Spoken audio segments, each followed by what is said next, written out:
Comment ne pas rester impuissant face à la maladie chronique?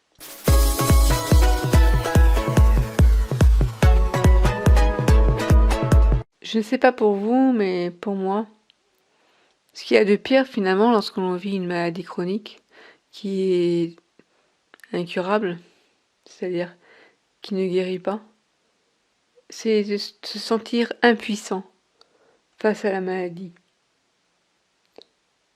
Un jour, on vous annonce on vous annonce le diagnostic de votre maladie chronique. Ça peut être la sclérose en plaques,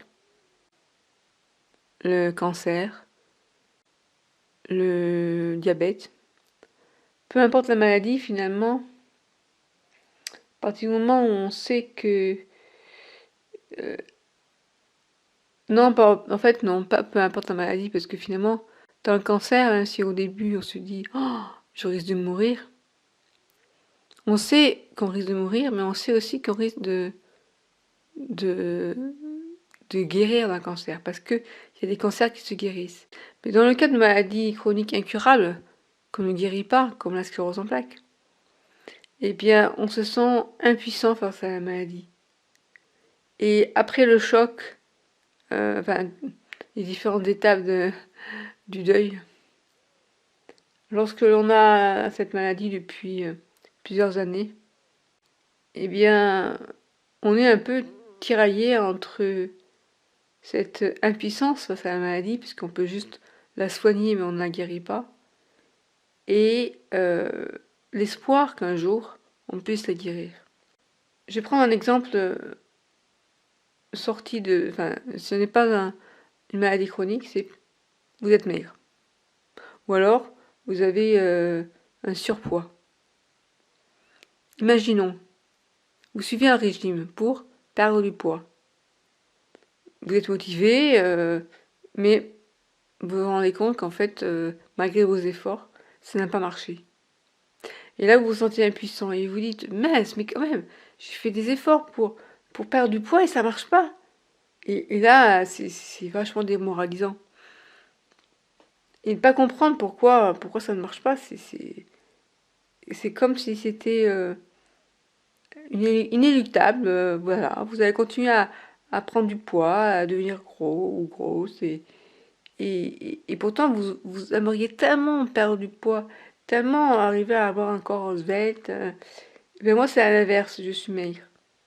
Au fil du temps, j'ai perdu du poids et à un tel point que maintenant, si je chope une grippe, je vais perdre, qui me provoque des mycoses à la bouche, et bien, je vais plus avoir le goût pour manger, donc je perds l'appétit, du coup, je perds encore. Alors, moi, je perds une vitesse, mais en 2 jours, je perds 1 kilo, quoi. C'est impressionnant.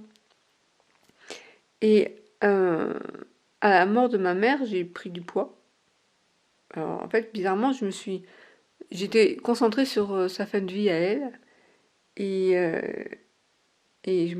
voilà, et je mangeais comme sans me poser de questions. Et j'ai perdu ce poids, ces kilos, lorsque j'ai eu la grippe, puis j'ai repris 3-4 kilos. Et puis là, je me suis rendu compte, hein, en me pesant, que j'avais perdu 1 kilo. Je me suis dit, mais pourquoi? Pourquoi est-ce que j'ai perdu du poids alors que je me rends pas compte? J'ai pas moins mangé. Alors bon, je me rends compte que des fois, à certains repas, mon père, ça le prend, il se lève, il dit, tiens, je vais aller fermer les volets. Je lui dis, mais enfin, papa, je vais te servir à manger. Ça va être froid. Oh, je m'en fiche de manger froid. Oui, mais d'accord, mais moi, pendant ce temps-là, je mange toute seule. Les repas, c'est pas agréable, quoi, quand tu pas la personne de se lever. Et donc, ça m'occasionne un stress. Je me mets à lui crier dessus. Et je me suis dit, bon, ça va peut-être jouer sur... moi, je sais que le stress, ça me fait perdre du poids. D'autres personnes, ça fait grossir. Et je me suis dit, je vais me lancer le défi. Mais avant de vous parler de mon défi, je finis en vous expliquant qu'en fait, on se sent tellement impuissant de se dire « Bon, je voudrais prendre du poids. » Et au lieu d'en prendre, j'en perds. Et je ne comprends pas pourquoi j'en perds. Et on se dit, moi je me dis, mais je risque d'y perdre la vie, quoi. Parce que quand j'étais descendue à 39 kilos pour 1m66, eh bien j'étais pas fière, hein, j'étais pas bien du tout. Et dès que je commence à avoir du poids en moins, je me valise, parce que je me dis, bon, Je comprends pas pourquoi j'ai perdu du poids. Et j'ai l'impression que quoi que je fasse, je vais en perdre. Et là, je me suis dit, stop, Christelle, stop. Si t'as perdu du poids, c'est peut-être parce que justement, t'as réintroduit les crudités le soir. Et du coup, eh bien, les crudités, c'est bien, il y a moins de calories. Et du coup, tu manges peut-être un peu moins de viande. Parce que je prends pas mal de féculents, des nouilles. Et je dis, bah, réduis la portion de crudité. Et peut-être que tu vas manger, en mangeant plus du plat principal, tu vas arrêter de perdre du poids. Et puis en même temps, tu expliques à ton père qu'il faut qu'il arrête de faire ça et de se lever en plein repas et qu'il doit fermer les portes avant. Et surtout, stop le stress, quoi. Enfin, le stress, c'est un bien grand mot. Il faut que j'arrête de lui crier dessus. Il faut que j'arrête de me mettre la pression. Et même que je fasse des séances moi-même de sophrologie, de méditation, peu importe comment on appelle ça, mais me prendre du temps pour moi, pour me relaxer, voilà. Et là, je me suis dit, ça, au lieu de se dire, de toute façon, quoi qu'il arrive, je veux dire, non, plutôt, quoi que je fasse, soit je me stresse, soit je ne me stresse pas, le poids, je vais le perdre ou pas, si je suis pas, si j'ai pas d'action sur ce poids, si, quand je me mets la pression en me disant, je veux prendre du poids et j'en perds et ça devient un sentiment d'impuissance que j'ai beaucoup de mal à gérer, eh bien forcément ça va engendrer un cercle vicieux et j'ai encore plus perdre du poids et encore plus me stresser. C'est pareil pour les gens qui veulent prendre du poids, perdre du poids et qui se rendent compte qu'ils en prennent alors qu'ils voudraient en perdre. Arrêtez de stresser, stop. Euh, Réfléchissez. Peut-être que pour vous, vous stressez aussi, du coup ça vous fait prendre du poids parce que vous mangez plus.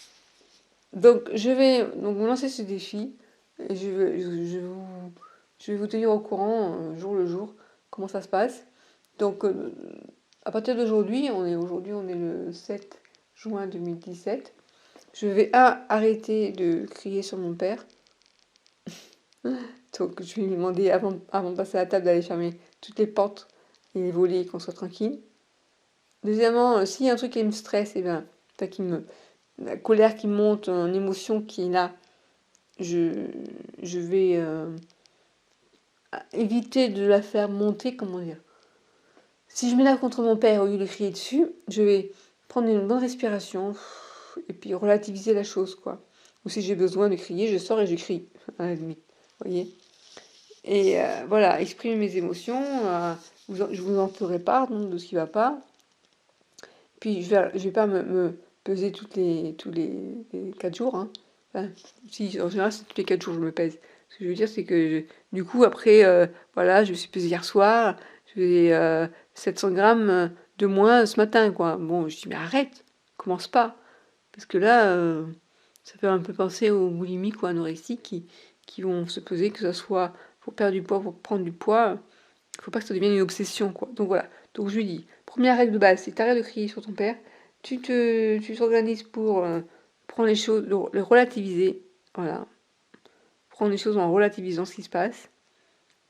Et puis, pour les repas, privilégier le plat principal et limiter tout ce qui est crudité. Voilà. Donc je vous tiendrai au courant de mes difficultés et des résultats. Si vous aussi vous voulez que ce soit prendre ou perdre du poids, vous pouvez me faire part dans les commentaires. Et vous pouvez aussi me dire si pour vous, avoir une maladie chronique, ça vous fait prendre du poids ou perdre du poids. Moi, ça m'a fait perdre du poids. Voilà. Ce qui donne envie de se battre, c'est de se dire on peut faire quelque chose. Alors on ne va pas guérir, mais on peut faire quelque chose peut-être pour aller mieux. Apprendre à gérer sa fatigue chronique. Faire quelque chose pour réduire l'intensité de ses douleurs. Par exemple, méditation, l'EFT. Et là, moi, je me dis, eh bien, pour arrêter de perdre du poids sans comprendre ce qui se passe et que ça me prenne la tête et que je me sente impuissante, eh bien, me concentrer sur avoir des repas Au lieu de, comment dire, au lieu de me concentrer en me disant ah ça m'angoisse, je sais pas quoi faire, pourquoi je perds du poids encore, j'avais pris et là je repère et non, stop. Et je me dis, fais-toi à manger ce que t'aimes, prends du temps pour tes repas. Dis à ton père d'arrêter de se lever en plein repas, il peut le comprendre. Euh, Ménage-toi des moments de répit, de relaxation. Fais tout pour que les repas se passent bien et que tu digères bien et que tu as envie de manger et que tu as un bon appétit. Voir des aliments riches en calories, avec des plats qui te plaisent. Ajoute des choses qui peuvent te donner du poids sans être obsédé à part ça. Parce que finalement, quand j'ai pris du poids, c'est quand j'ai arrêté de m'obséder sur mon poids. Voilà. Et de se dire qu'on peut faire quelque chose, qu'on n'est pas impuissant totalement, qu'on va agir, qu'on va être acteur de sa santé et agir, ça fait du bien. Alors certes, on ne va pas guérir, mais on se dit on peut avoir un plus. Et ce petit plus fait que ça fait du bien au moral. Et puis ça marche, il n'y a pas de raison que ça marche pas. Voilà, donc je vous dis à bientôt hein, pour la suite de ce défi. On va parler d'alimentation, on va parler de, du lien entre corps et esprit, on va pratiquer des médecines douces, on va... Voilà, donc c'est un beau programme qui nous attend et il va s'enrichir au fur et à mesure de mes articles et vidéos. À bientôt sur le blog.